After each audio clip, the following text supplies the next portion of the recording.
नागपुर महानगर पालिका चुनाव को लेकर भाजपा नेता चंद्रशेखर बावनकुळे ने कहा कि महाराष्ट्र में चुनाव प्रक्रिया पूरी तरह से पारदर्शक होती है। उन्होंने स्पष्ट किया कि किसी भी प्रकार का हस्तक्षेप स्वीकार नहीं किया जाएगा। बावनकुळे ने वडेट्टीवार की टिप्पणी पर भी प्रतिक्रिया दी और कहा कि प्रक्रियाओं पर कलंक लगाने की कोशिश शोभा नहीं देती। महाराष्ट्राच्या सोडती ह्या ज्या पद्धतीने पारदर्शकपणे सर्वांसमक्ष आणि संपूर्ण कॅमेऱ्याच्या सीसीटीव्ही सर्व्हेलन्सच्या नियंत्रणामध्ये होतात। कुठल्याही पद्धतीचा कुठलाही त्यामध्ये हस्तक्षेप करता येत नाही अशा सोडतीमध्ये। पण वडेट्टीवार आता ज्या पद्धतीने बोलतात,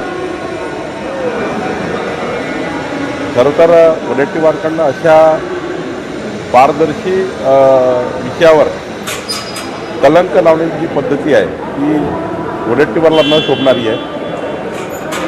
शेवटी महिला आरक्षण होत असताना किंवा SC ST आरक्षण होत असताना कुठल्याही पद्धतीचा कुणाचे हस्तक्षेप त्या ठिकाणी चालत नाही,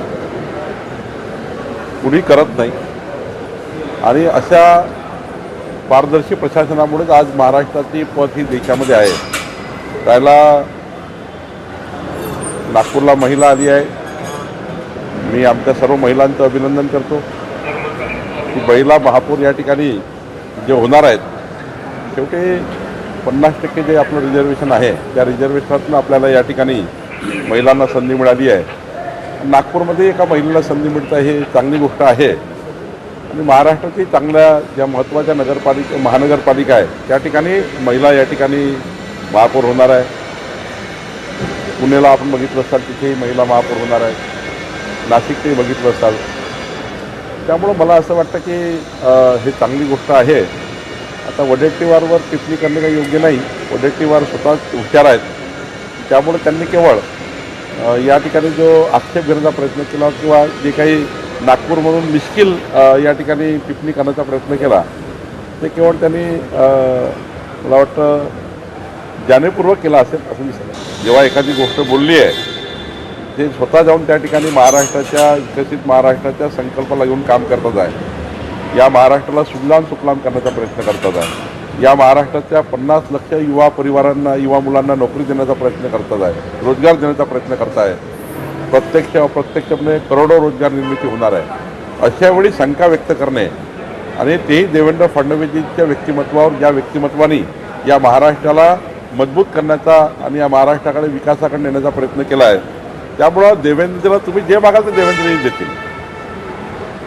ते पारदर्शी आहेत, गतिमान आहेत, लोकाभिमुख आहेत आणि त्यामुळं देवेंद्रजींच्या या जी कर्तव्य त्यांनी केलं आहे दावोसमध्ये या महाराष्ट्राला पुढे नेण्याचं, 14 कोटी जनता आज देवेंद्रजींच्या पाठीशी भक्कमपणे त्यांच्या कर्तृत्वाला सलाम करते आहे। आणि त्यामुळं सतेज पाटलांच्या त्या ठिकाणी अशा मागण्या वगैरेला फार काही चिंता करायची गरज नाही। आमच्या महाराष्ट्र जनतेला मात्र संपूर्ण देवेंद्रजींच्या या 30 लाख कोटीच्या गुंतवणुकीवर विश्वास आहे। आणि मला विश्वास आहे की ज्या पद्धतीचे पॅकेजेस महाराष्ट्र सरकारने गुंतवणूकदाराकरता तयार केले आहेत किंवा त्या ठिकाणी इन्व्हेस्टरकरता तयार केलेले आहेत किंवा कॉर्पोरेटकरता तयार केलेले आहेत, हे जे काही आम्ही या ठिकाणी पॉलिसी आणल्या आहेत, आमच्या देवेंद्रजींनी पॉलिसी आणल्या आहेत, त्या पॉलिसीमुळेच आज महाराष्ट्राचं क्लायमेट चांगलं आहे, वातावरण रोजगारभिमुख आहे आणि म्हणून या ठिकाणी एवढे करार होत आहेत।